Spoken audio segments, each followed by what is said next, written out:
Hey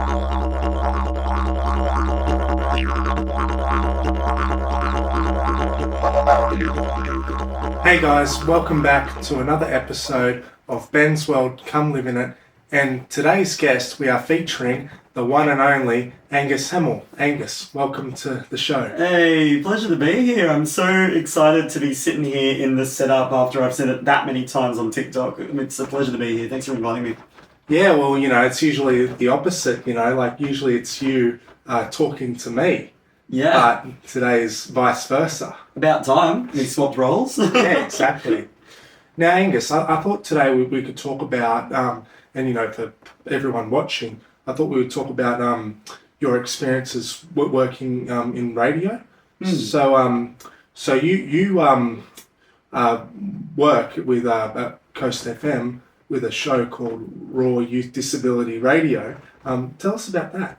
So, Raw Youth Disability Radio was a concept that was actually started by an organisation we both know very well called Youth Connections. Or UConnect as they're known now. UConnect, yeah. Yeah, and that was in early 2021. Coast FM for quite a long time had a show on Monday nights that was completely produced by young entertainment students getting the chance to do a week of work experience and putting together an hour-long radio show. And then one by one, these students would have their show air each Monday between 6 and 7. Yep. And then that couldn't happen because of a thing called COVID. Everything shut down. COVID. Yeah. Good times. That would have sucked. I know, my favourite times. Yeah. But the good thing was, coming out of it, they decided to come up with a new concept, which was more disability focused. Oh, yeah. And so they reached out to Sarah and Pete, who was the station manager at the time. Yeah. And they asked me if I might be interested in being the host of it, because I'd already been a presenter there for a couple of years at that point. And I was like, sure, what nights is this going to be happening? And they said every Monday, 6 till 7, same as the YC radio time slot. And I was like, I can't do that. It's schnitzel night. So schnitzel night. Yeah, so my local pub did a $8 schnitzel night, and I went every week. And that local pub, that would have been Canton Beach Sports Club when you were living in Toukley at the time. Exactly. Yeah. Yeah. And by the way, I can say I've finally been there. Hey, did you have the schnitzel? No, I went there for a wake, so not the most appropriate time, I should say, to go and have that, but I'm sure there'll be another time down the track. For sure, you'll have to come to Schnitty night. Yeah. Yeah. But I said no at first, and then I went home and told my mum, and she told me I was an idiot, and said, we can go to another schnitzel night somewhere else. So I was like, yeah, true. And I said yes, and nearly 6 seasons later, I've been doing Raw every Monday ever since, yeah.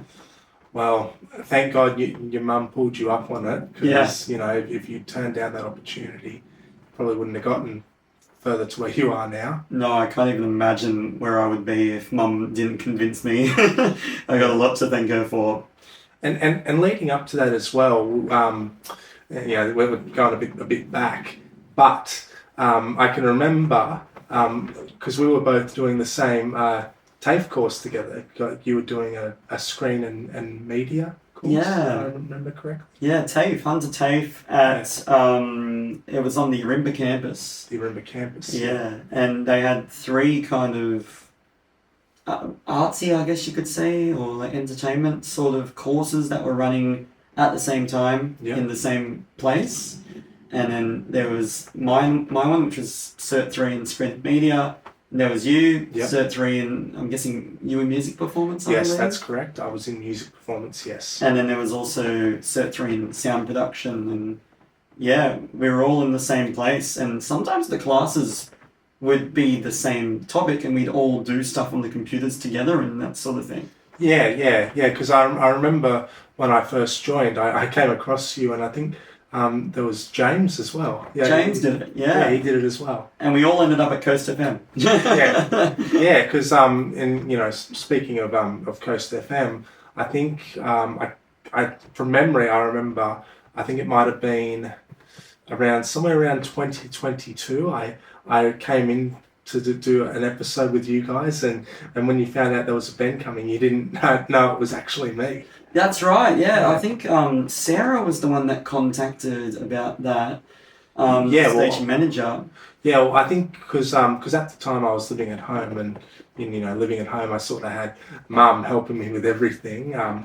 She was the one that actually found Coast FM and told me about the show Raw. That's right. So that's how I found you guys, and pretty much after that episode, I got to do some work with you guys too. I remember that. That was so funny that first day, because I think it was one of your support workers who reached out to us on behalf of your mum and was like, "Oh, I've got a client named Ben who wants to. He's really interested in public speaking and radio and media, and we'd love for him to come and check out Coast FM."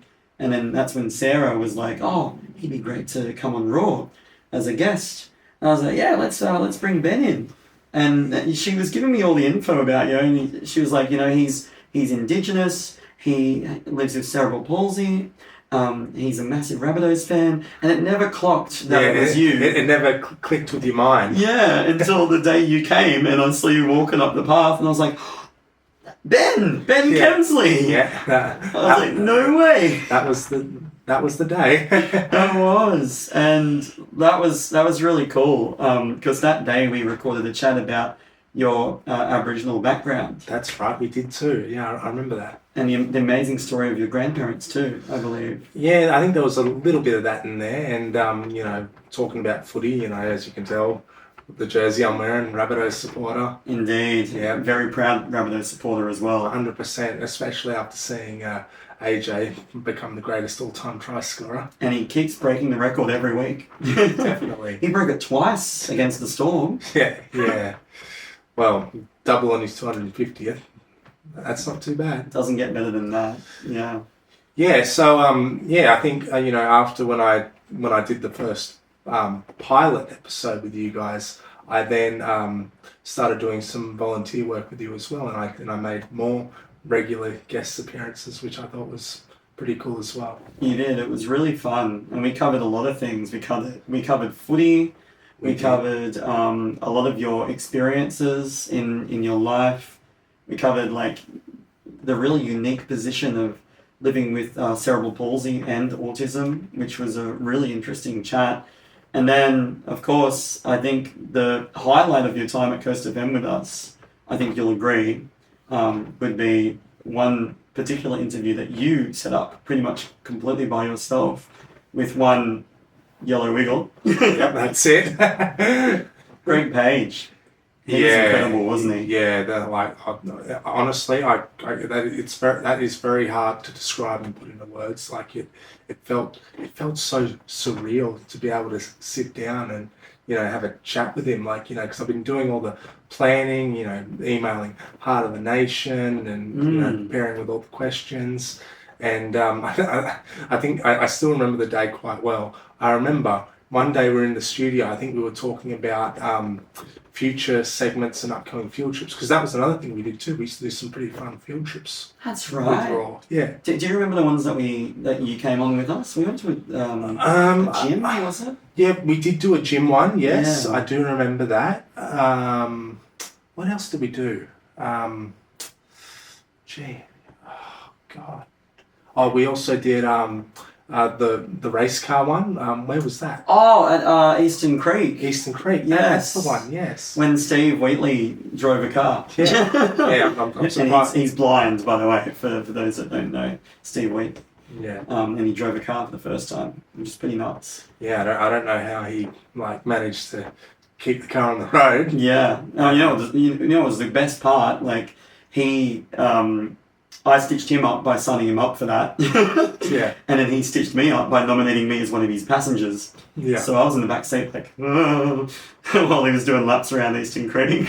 Actually, you know what? I just remembered another awesome field trip we did. It was the RDA, Riding for the Disabled Association. That's right. Because I was a very familiar face around that site, because back in primary school, every Tuesday, the class I was in, we would go up there every Tuesday, to ride horses. That's right. And and I'm speaking on behalf of my late father. He would actually come along to those days and help out with all the other kids. Wow. And yeah, and everyone around there, like they didn't just know me, like they knew my dad as well. And Jenny, who I can't remember her last name, so forgive me there. Jenny, who's the one who's in charge, like the one who's still there today. Like I saw her there that day, and as soon as she took a look at me, she couldn't believe it. Like, Yeah. She still remembered me after all that time. That was so amazing for us as well to see you going through this trip down memory lane and seeing your old stomping grounds there and people like Jenny who still remembered you all these years later. And then Eddie, was it the pony? Eddie, yeah. Eddie. Eddie was still there. Eddie, Mr. Ed. Mr. Ed, yeah. Like the old cartoon. Yeah. You used to talk. Yeah, that was a pretty incredible one too. But yeah, leading back to the interview we did with Greg Page, the original Yellow Wiggle. So yeah, I was in the studio one day, like as we're talking, field trips and upcoming segments for Raw. My phone rang, and I just had a bite of a donut. So I had the donut in my hand. That's right. And I was eating the donut, and my phone was ringing with this random number. I was like, oh, hang on, I'm getting a phone call here. I need to answer it.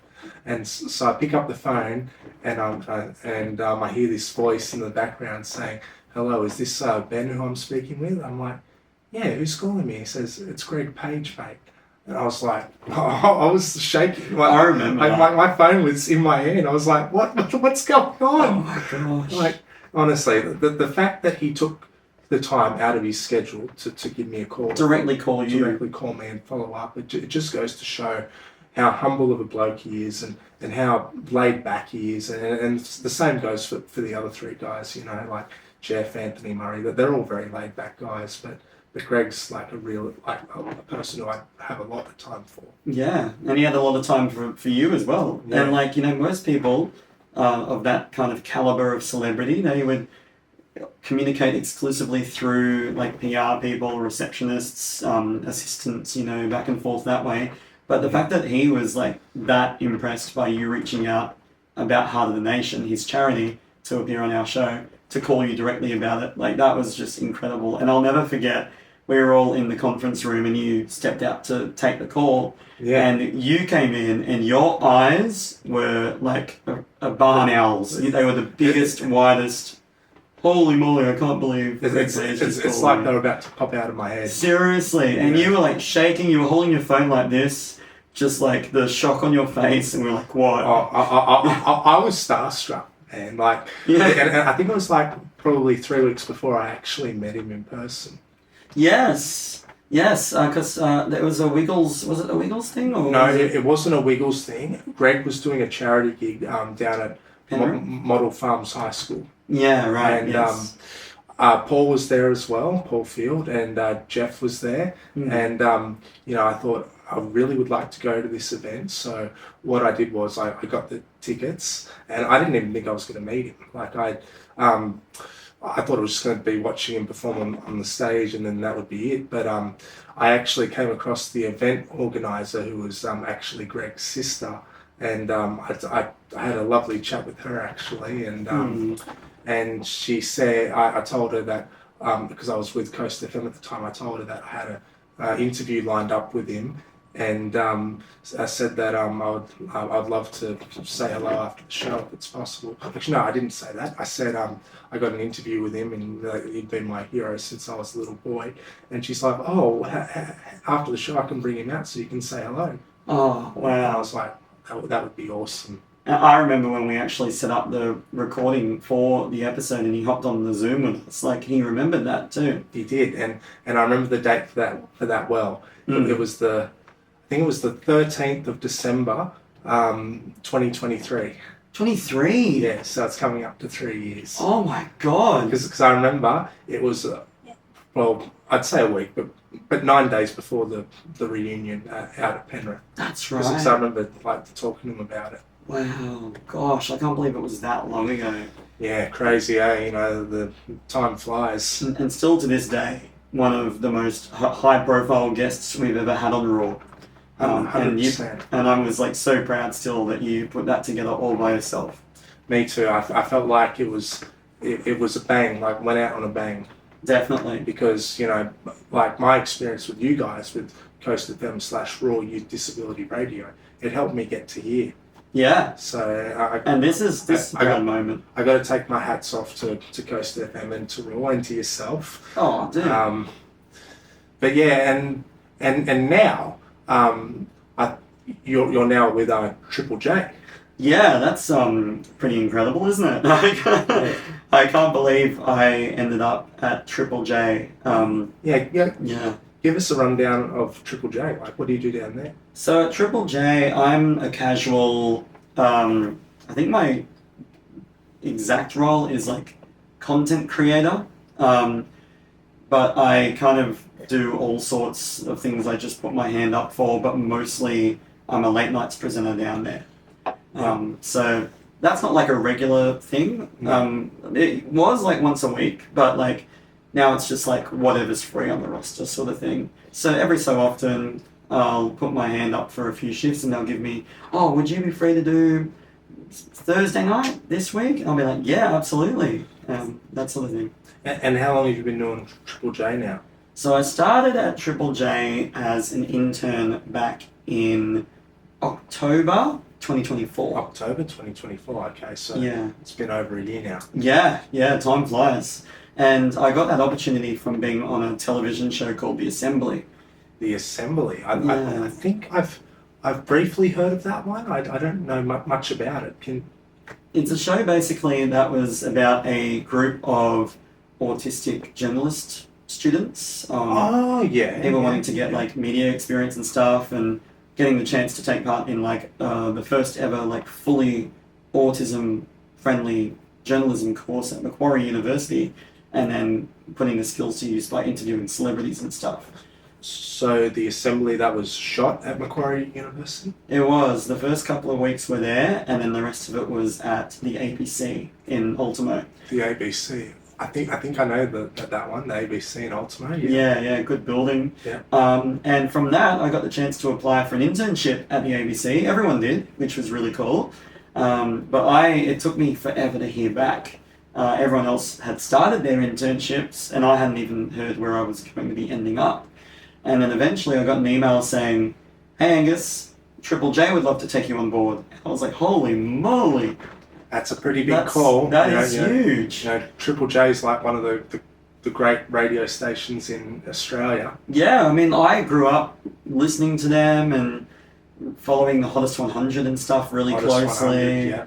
And I just thought, this is insane, and I'm going to get the chance to be in the office with these people. And I remember arriving the first day and like getting introduced to all these people I've been listening to for ages, and these people that I'd been fans of are like now colleagues and friends of mine, which is crazy.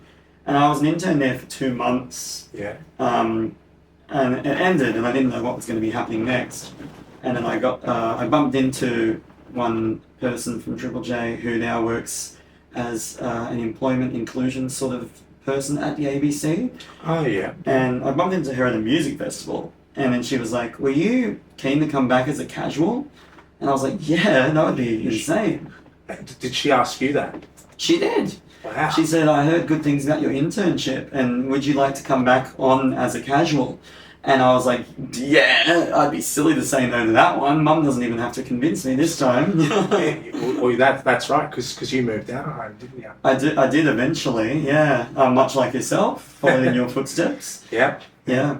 But came back. I started off as a production assistant, so kind of helping set up the room for like a version broadcasts and that sort of thing, performances. Oh yeah, Like a Virgin is like when they do covers of other artists. Is that correct? Exactly. Like a Version, yeah. Yeah, so an artist or a band, they'll come in and they'll perform an original song, and they'll perform a cover of a song that's already existed, and you get some incredible names.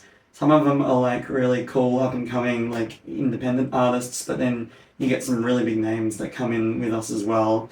Mm-hmm. In my time in the Like a Version studio, I got to meet some incredible bands like Ballpark Music, the Amity Affliction, Baloo Brigada recently, Missy Higgins was the biggest artist. Missy Higgins? Yeah. That would be big. She's a legend, Missy Higgins. I got the chance to meet her when I was an intern, so Yeah. yeah, that was pretty special.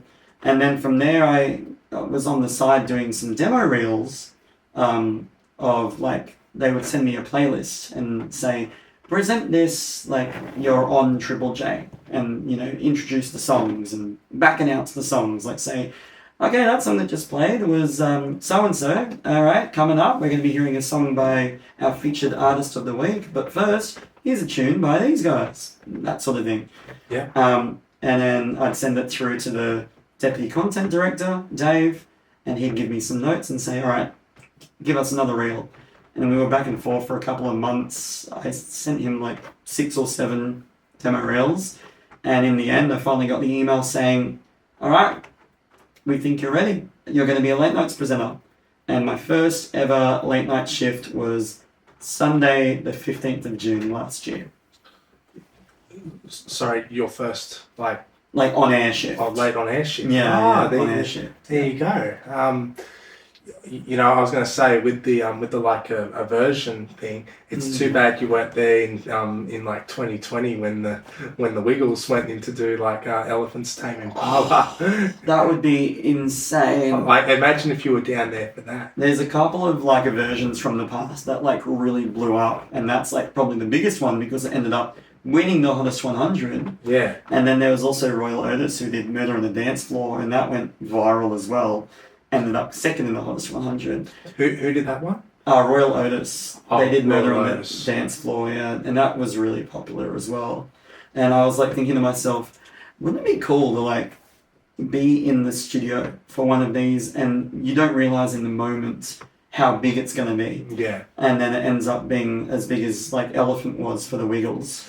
Yeah, well, like listening to all those names of artists that you've told me, there's some I actually don't know, never heard before, because I think with Triple J, they kind of get like these new sort of just come off the ground artists, if that makes sense. Yeah, that's what they're kind of known for. They're kind of known for the more indie alternative. Unearthed is a big part of Triple J's music, yeah. Yeah, because I remember years ago I was with a program called RIS, Regional Youth Support Services, and I was part of the songwriting group because I always had a passion in writing songs, and I'm sure for people watching, I love to get up on stage and perform karaoke and do covers of other artists. This Angus does too. Yeah, we're both karaoke fiends. That's it. But because back when I was doing the songwriting course, I thought, how am I going to release this project? And someone suggested go to Triple J, but I couldn't find a contact to release some music.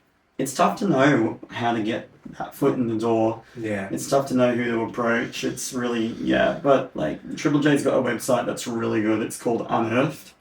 And what's it called, sorry? Unearthed. Unearthed. Yeah, and so many songs are uploaded on there by young independent artists. You can literally make a song on your computer and upload it straight to the Unearthed website.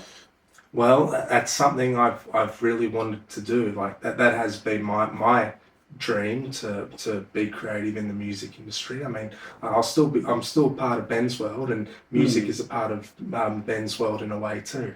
Well, yeah, absolutely. It's one of the biggest parts of your life, from what I've seen. Yeah. And if you do end up making the song and putting it together and getting it recorded and produced and released, like, I know someone that might be keen to give you a radio play. You never know. Yeah, well, I'll make sure I contact Triple J if that's the case. Yeah, done. That'll be perfect. Yeah. So so you mentioned earlier, 2024 was it that you joined Triple J? Yeah, that's when I did my internship. Yeah, you did your internship. I've been there as a casual since February last year. Yeah. So just over a year fully as a member of staff. Yeah. So since February last year. Yeah. Wow. Yeah, back on board. Wow, it's certainly looking up to you in the radio industry, mate. Yeah. I mean, I still can't believe that I'm actually working there and being able to, broadcast to Australia Yeah. late at night. And So you travelled down by train to Triple J. Like, tell us about that. I do. It's so easy because the train station, well, Central, Yeah. it's about a 5-minute walk away from the ABC building. Yeah. And because I got an employee pass, I can just take the back route, the underground tunnel and stuff. So it's so easy to get to. Yeah. But the thing that sucks is about catching the train down to Triple J is I'm on late nights. My on-air shift goes from 11 till 2. 11 till 2. Yeah, Wow. so 11 p.m. That's a late one for you. Exactly. 11 p.m. till 2 a.m. A good shift for insomniacs. And then I got to stay in the office and do some admin afterwards as well, like get on the computer and like send off to the music team all the artists I played that weren't originally on the playlist, like my own choices and that sort of thing, and link their like unearthed profiles and that sort of thing. And at that time of night, the trains aren't running back to the Central Coast, so I'm stuck in Sydney. True. Well, what do you do if you get stuck in Sydney, mate? Well, I'm very lucky to have met an amazing friend who also works at Triple J. Her name's Emma, and she works there as an audio creative. She puts together all the promos that you hear on Triple J, like advertising shows and competitions and festivals and that sort of thing. Yeah. And I've become really close friends with her. She's originally from the coast as well. Oh, that's handy. Yeah, definitely. But she lives down the road now in Leichhardt in Sydney. She lives in Leichhardt. Yeah. No way. Yeah, her and her partner. My a bit off topic, but my brother used to live in Leichhardt as well, so I know Leichhardt very well. You know the area. That's so sick. I even go to some of the sick Italian places for dinner sometimes if I'm ever around the that exact area. place you're like the exact area you're talking about too. Yeah, because they've got Bar Italia there and they have the best gelato there. Yes. Yeah. Yes. Oh, when I stay at Emma's place, we sometimes go to this cafe which is kind of Italian, and they make a mean iced mocha. Oh, yeah. Is that Jolly's? I forget what it's called, but it's got a fountain out the front of it. Okay. It's quite nice. Because the cafe that I've been to, I think it's called forgive me if I'm wrong, Matt, if you're watching this. I'm pretty sure it's called Jolly's. It's an Italian restaurant, but it's not run by actual Italians. It's run by a lady got an Asian background. And it's the same lady that ran the cafe when my brother lived down there, but they moved buildings, so they now. No way. Yeah, and my brother and I, we actually went down there recently, and we went to that same cafe, restaurant I should say, for dinner. And she remembered my brother after all those years. She's like, "Where have you been?" And he's like, I don't live around this area no more." Now that's hospitality. Oh yeah. Yeah. Yeah, no, Leichhardt's good. I like that area. It's a nice spot. Yeah. Very expensive to live though. I've heard. But I'm very lucky that my friend Emma lives down the road in Leichhardt. So after I finish my shifts, you stay at her place. I stay at her place. I catch an Uber to Emma's place, and she's got me set up in their loft, a little single bed by the window, really beautiful spot. Not too bad. I think it might have been a similar experience for me when I was staying at my brother's old place down there. Imagine if they lived in the same place. Like, obviously at separate times. Yeah. But like with the similar setup, it's like that thought popped into my head. If you don't mind me asking, what street in Leichhardt? Oh, I don't know if she'd want me sharing that. That's okay. I was just trying I'll tell you after. I was just trying to relate because my brother lived in 3 different streets, and I only remember 2. Like there was Albert Street, Flood Street, etc. There was another one too, but it'd be pretty funny if Emma lived in the that would be an incredible in the coincidence. same street my brother lived in. That would be insane. Yeah. And then I get up in the morning, and get a coffee, catch the bus back to Central, and then the train back to Central Coast. So back to Central Coast. Back to Gosford. Yeah. Okay, so it's not like so it's not like you're stuck in Sydney for the night. You have somewhere to go. Yeah, thankfully. Yeah. I'm very lucky. Otherwise, I'd just drive down, I guess, which I have done before. Yeah. Yeah. you know, since I got my driving license, I've never driven to Sydney ever. Really? Really, no. I'm not confident to drive down that way because The freeway's pretty full on. yeah, and sometimes I don't always have quick reflexes when driving on the freeway. Like I've been lucky with the amount of places I get up to in when I drive up to Newcastle. I used to drive up that way for when I didn't have much support that would take me to karaoke up there. So whenever I didn't have support, I'd just drive myself. And I got to say, my mum would always freak out because she wasn't so much worried about me because I'm a careful driver. It was the other drivers Yeah. she was concerned about. My mum used to say the exact same thing. She would go, "There's a lot of idiots on the road. Yeah, man. Treat everyone like they are an idiot." Yeah, you know, it's just mothers being mums, you know. Exactly. And whether you're the oldest or the youngest, they're still going to mother you. Exactly. Even when you're like 50 or 60 years old, they'll still treat you like their baby. That's it. Yeah. Where's the furthest you've driven? Furthest I've driven, it would probably be, probably up Newcastle way, Toronto way. Yeah, nice. Yeah, I've never driven any further than that. Like I've never driven to Queensland or further up north, you know. That's pretty solid though. Up to Newcastle from here. That's like what, an hour and a half. Yeah, well Newcastle's pretty chilled, you know. Like it's more relaxed. Well, it's busy, but it's not as chaotic as Sydney. Well, that coastal route, the Pacific Highway, that's a nice drive. Yeah, that's a really nice drive. Yeah. Yeah, but yeah, you know, so it's great that you know you don't get stuck after your shifts. You know, you have somewhere to go, and then definitely, very lucky. Yeah, and I guess you know before we wrap it up, like what are your thoughts? You know, with like feedback with Coast FM, Triple J, or even some for Ben's World. You know, like. Well, I mean, I feel very lucky actually. I've got such a lovely balance in my life. Coast FM obviously has been a big part of my life for almost the entire time I've been an adult. Yeah. But like, I feel lucky to obviously have this role at Triple J, and the best part is I'm a casual there, so I don't have to live in Sydney, and I can still live on the coast. And I moved out recently. I live in West Gosford now. That's right. Yeah. Which is really cool. A little apartment. You're no longer in Toukley. I know. I never thought I'd see the day. You know, I never thought I'd see the day here either. But look at me. That's right. Yeah, and this is such a beautiful little place. Like, this is actually in Ben's unit. Yeah, this that's studio. right. Yeah, as you know.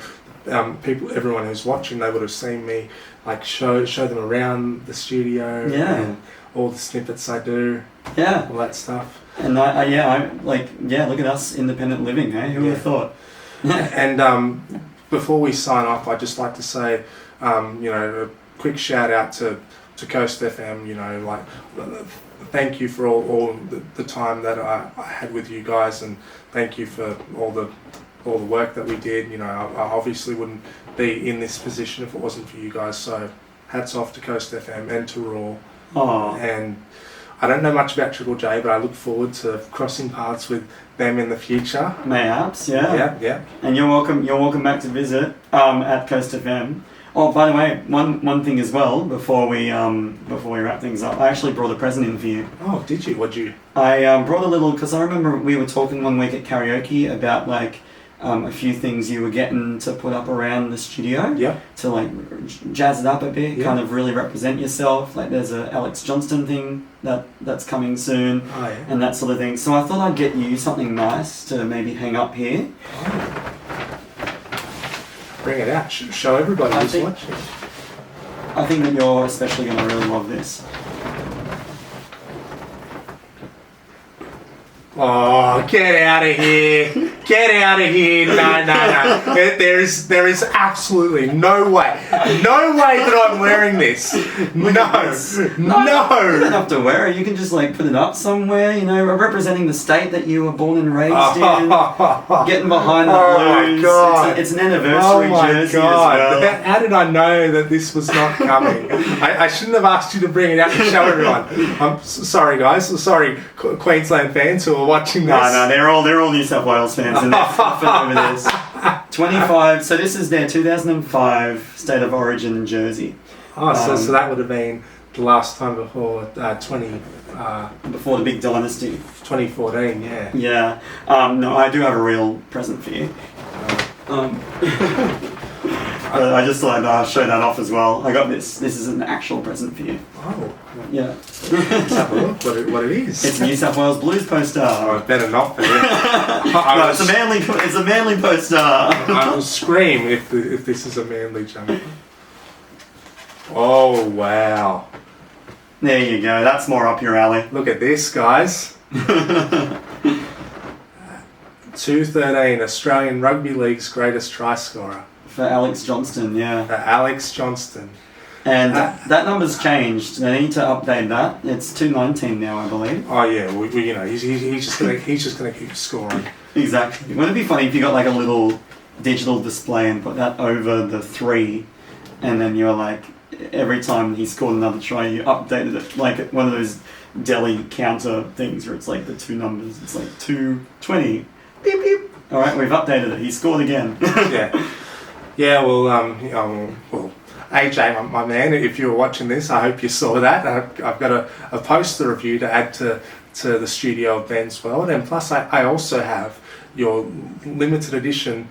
Well, I don't know what number it is, but the Record Breaker deluxe edition coming soon. So I'm sure I'll post that very soon, and also for fans of Ben's World.